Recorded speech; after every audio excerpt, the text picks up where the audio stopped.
Hoy se conmemorará el aniversario número 54 del primer acto masivo del Frente Amplio, que va a servir para el lanzamiento de las campañas electorales rumbo a las elecciones departamentales y municipales del domingo 11 de mayo. Será en la explanada municipal de Montevideo y contará con la presencia del expresidente José Mujica, quien recibirá un reconocimiento. Para profundizar en lo que significa esta conmemoración, recibimos en Nada que Perder al ex senador frente amplista, adherido a la fundación del Frente Amplio en 1971, Enrique Rubio. Enrique, ¿cómo estás? Muchas gracias por atendernos esta mañana.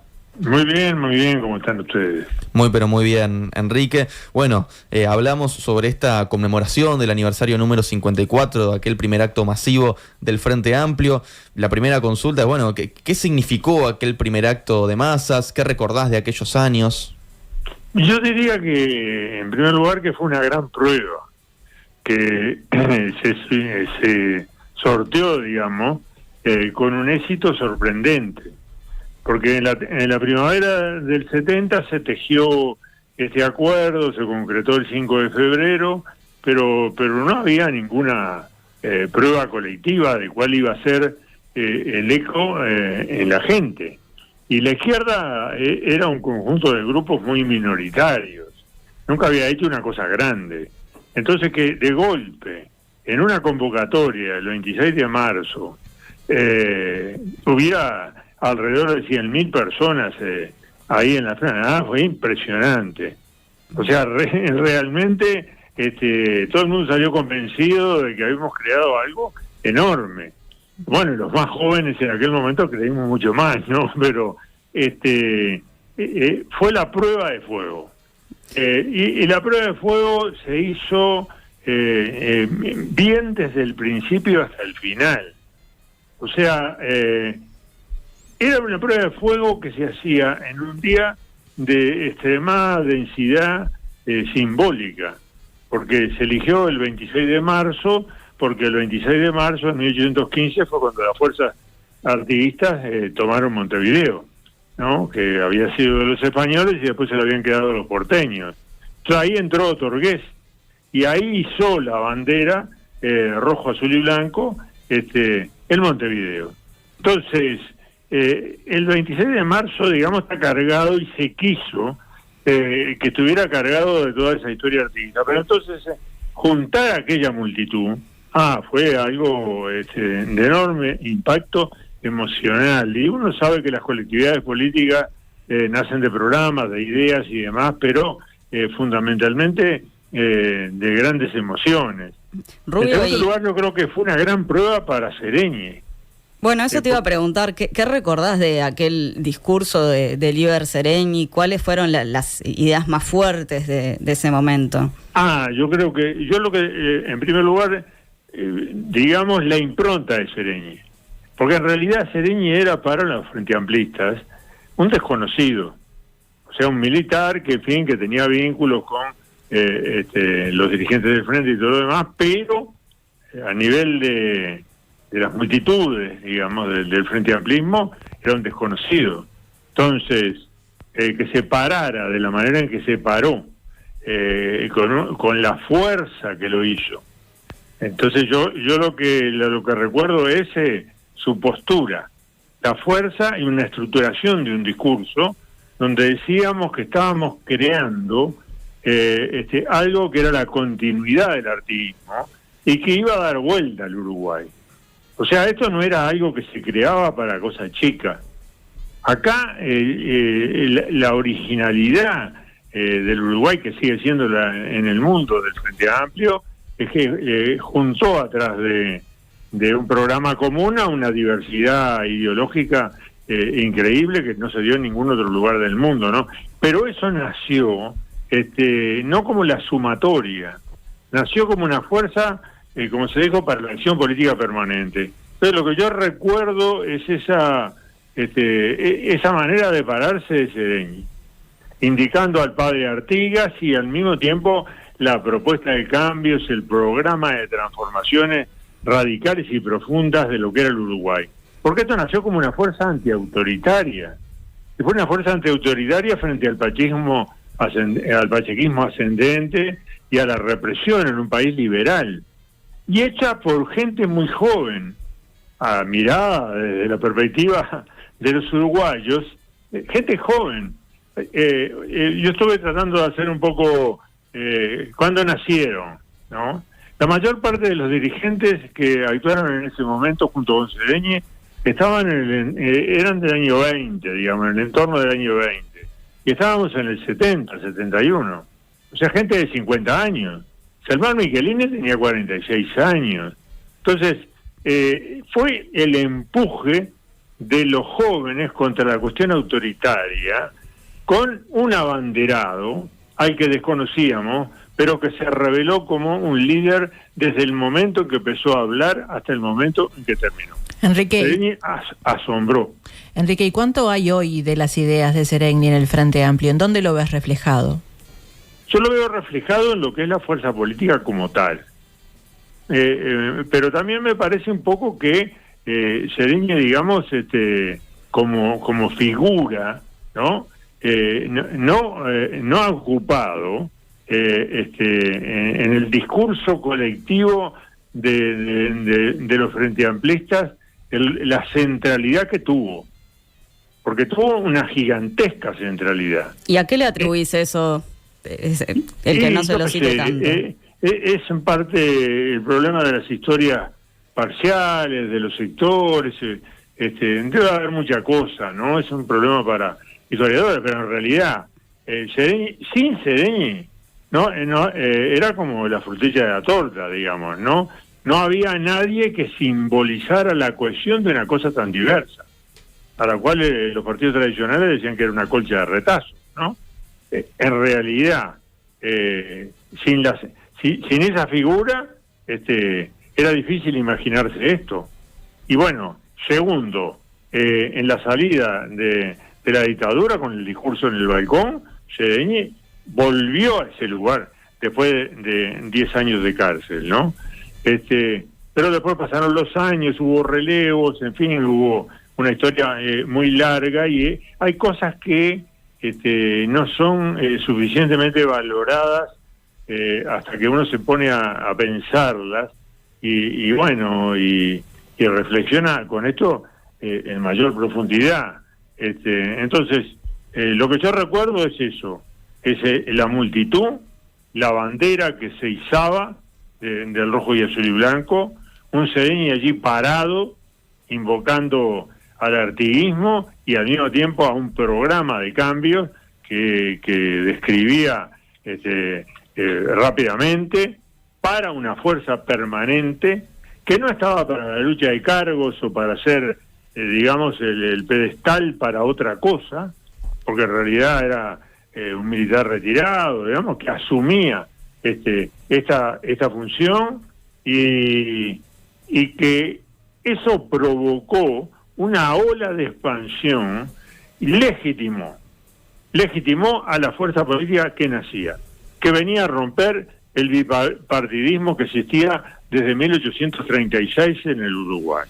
Entonces eso provocó tal susto en los partidos tradicionales que los días siguientes hicieron manifestaciones conjuntas por Montevideo contra esta cosa que se creaba y dando palos de todas las maneras posibles. Enrique, vos hablás, Enrique, sobre el impacto que tuvo en su momento la creación del Frente Amplio, y si lo miramos ahora en retrospectiva, a 50 años, ¿qué transformaciones sufrió el Frente Amplio? ¿Cómo se ha actualizado ideológicamente la fuerza política? Sí, tuvo muchas transformaciones que tuvieron que ver con su choque con la realidad, con el hecho fundamentalmente de ser gobierno. Arrancando con Tabaré en el 90, siguiendo con Mariano y demás, y después siendo gobierno nacional. Entonces, tuvo transformaciones programáticas acorde con un mundo que venía en cambio. Pero la esencia de los valores, de los objetivos históricos, de la idea de ser izquierda y una izquierda para cambiar, ¿no?, se mantiene tal cual. Entonces yo creo que las transformaciones y los cambios son actualizaciones en un mundo, en una especie de revolución permanente, pero que la esencia se mantiene como tal, porque en realidad también ahí nació aquello de que no queríamos ser como en Chile, donde la Unidad Popular Chilena, dirigida por Allende, era la sumatoria, era una coalición de organizaciones, pero no tenía nada en común, más allá de algunas líneas programáticas. Allí no había comité de base, no había nada. Acá habían nacido los comités de base antes que el propio Frente Amplio. Los primeros se crearon antes que el Frente Amplio. Entonces, era una cosa inédita. Enrique, tú decís, la esencia se mantuvo a lo largo de los 3 gobiernos y hasta hoy, pero ¿qué impacto tuvo el haber gobernado, sobre todo en el gobierno nacional, para el Frente Amplio? ¿Sufrió modificaciones? Yo creo que sufrió modificaciones en el sentido de buscar los caminos más realistas que viabilizaran las transformaciones, ¿no? Y eso uno nunca es una exploración, ¿no? No lo puede anticipar. Pero el norte dado por un programa nacional, popular y democrático, fundamentalmente democrático, eso está tal cual. Entonces, ¿En qué pensás concretamente cuando decís esto de los caminos más realistas? ¿En qué áreas, en qué tipo de políticas? Bueno, por ejemplo, hubo una gran transformación programática a la salida de la dictadura en el año 84. Ahí se dijo, bueno, el tema no es la reforma agraria tal como estaba pensada originalmente, que la venía pensando el movimiento social desde mediados de los 60, que parecía un poco lotear el país, digamos, ¿no? Sino la transformación de las estructuras agrarias priorizando a los pequeños productores y demás. O sea, se cambió la forma de pensar este cambio programático. Se cambió la forma de... se dijo, no tiene sentido nacionalizar el comercio exterior, como se había puesto en el primer programa, ¿no? Y otros cambios de ese tipo. Pero hubo una actualización a su vez después de los 3 gobiernos. Yo creo que el mejor programa que ha hecho el Frente Amplio es el último. ¿Por qué? Porque es el resultado de la experiencia de 15 años de gobierno y también del golpe sufrido de perder el gobierno. ¿Cómo impactó esto en el Frente Amplio, el hecho de haber perdido el gobierno en el 2019? Yo creo que impactó profundamente, ¿no? Muy profundamente. Más de lo que se ha dicho de alguna manera, ¿no? Muy profundamente, porque lo que se imaginó era un ciclo prolongado de cambios. Y todo el mundo sintió que nos llevó tiempo saber dónde estábamos pisando, eso nos llevó varios años, en un país que venía de una catástrofe, que era la crisis del 2002, y bueno, y entonces se tomó impulso. Pero se tomó impulso, pero no se tuvo tiempo, porque acá las transformaciones estructurales llevan mucho tiempo. Entonces, y además hay adversarios que se oponen tenazmente, socialmente, a nivel nacional y a nivel internacional a esas transformaciones. Entonces, cuando se pensaba que se habían hecho logros fantásticos, y se habían hecho logros fantásticos, se pensaba al mismo tiempo que la gente los había incorporado. Y esto no fue así. Entonces, la gran enseñanza del 2019 es que el Frente no tuvo un contacto, un discurso y una interacción con los ciudadanos que les permitiera ir comprendiendo lo que se hacía y las razones por las que se hacía. Y entonces primó el discurso desde la derecha de que si tenés logros son exclusivamente por tu propio esfuerzo, pero que no hay el esfuerzo de los otros. Esto, que es un gran problema de debate a nivel mundial, fue el aprendizaje del 2019. Y bueno, entonces fue un gran impacto. El Frente aprendió, ¿no? Y vuelve con otro estilo. Y ahora que vuelve a gobernar el Frente Amplio, ¿cómo crees que tiene que ser la relación entre el gobierno y la fuerza política? Teniendo en cuenta también cuál es la impronta que pretende darle al partido Fernando Pereira y considerando también cómo se dio esta relación en periodos anteriores. Y a mí me parece que si falla, ¿no? ponemos con un signo de interrogación la propia viabilidad del proyecto. Porque lo que aprendimos es que la fuerza política se debilitó extraordinariamente durante el ciclo de los 15 años. ¿Y por qué se debilitó tanto?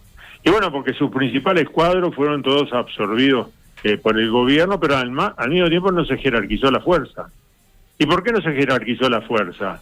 Porque no se jerarquizó suficientemente el vínculo directo con los ciudadanos. Los movimientos sociales, pero no solo los movimientos sociales, cada uno de los ciudadanos. Y fundamentalmente del interior del país. Entonces, si no queremos de vuelta repetir esta historia en perjuicio del movimiento social y popular uruguayo, tenemos que jerarquizar a la fuerza política. Y yo creo que eso se aprendió y se va a hacer. Enrique... Entonces, que esté Fernando ahí es una garantía de eso, porque lo ha entendido muy claramente. Es un combatiente de los cambios y un defensor a muerte de la vigencia de la fuerza política. Cada uno tiene sus roles, digamos, el gobierno y la fuerza política, pero acá hay la ciudadanía, los movimientos sociales, el Frente Amplio como fuerza política y el gobierno del Frente Amplio. Enrique, en el acto de hoy se va a hacer también un reconocimiento al expresidente José Mujica. Para ti, desde lo político y en lo personal, ¿cuál es el legado de Mujica? El legado de Mujica es inmenso. Ha introducido, bueno, una cuota de realismo y utopía al mismo tiempo, ¿no? Y esto es muy difícil de conjugar. Solo gente muy excepcional puede hacerlo. Juntar, digamos, romper con mucho cliché y mucha cosa que se da por obvia y admitida de repente, buscando caminos, ¿no?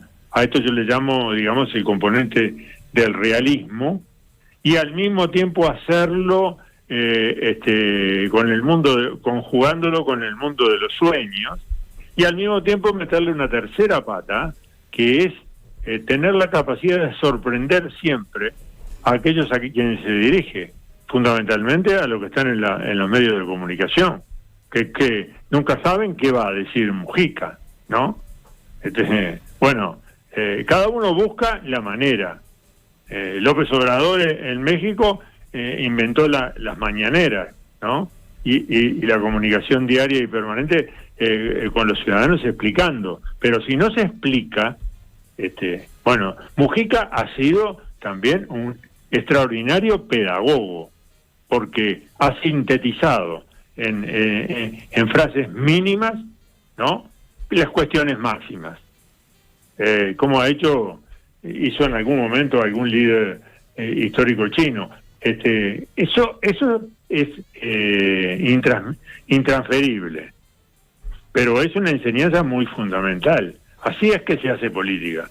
Y yo creo que en ese momento apelar al Pepe y a lo que ha sido su historia y los valores que ha cultivado y la manera de mirar la realidad es una parte esencial de constitutiva del frente amplismo contemporáneo, y va a ser del frente amplismo del futuro. Lo que espero es que la fuerza política tenga la capacidad de generar relevos en las nuevas generaciones. Acá no hay transmisión de la experiencia histórica, hay muy poca transmisión de lo que es la experiencia histórica, y eso es una fuente de debilidad, porque los nacidos en el 90, los nacidos en el 2000 o los nacidos después del 2000 no tienen la más pálida idea de lo que fue toda esta historia, ni siquiera de que existió una dictadura. Entonces, en un mundo tan acelerado y del vértigo, ¿no?, con un cambio civilizatorio como el que estamos viviendo, lo que hay que reflexionar es que la duración, la continuidad y las historias en sus jalones esenciales son parte del legado que uno tiene integrado en su propio ADN y que la mayor parte de las veces ignora. Nos quedamos entonces con esa reflexión. Enrique Rubio, ex senador del Frente Amplio, muchísimas gracias por estos minutos en Nada que Perder. Bueno, muchas gracias a ustedes. Gracias. Nada que perder. Nada que perder. El periodístico de M24.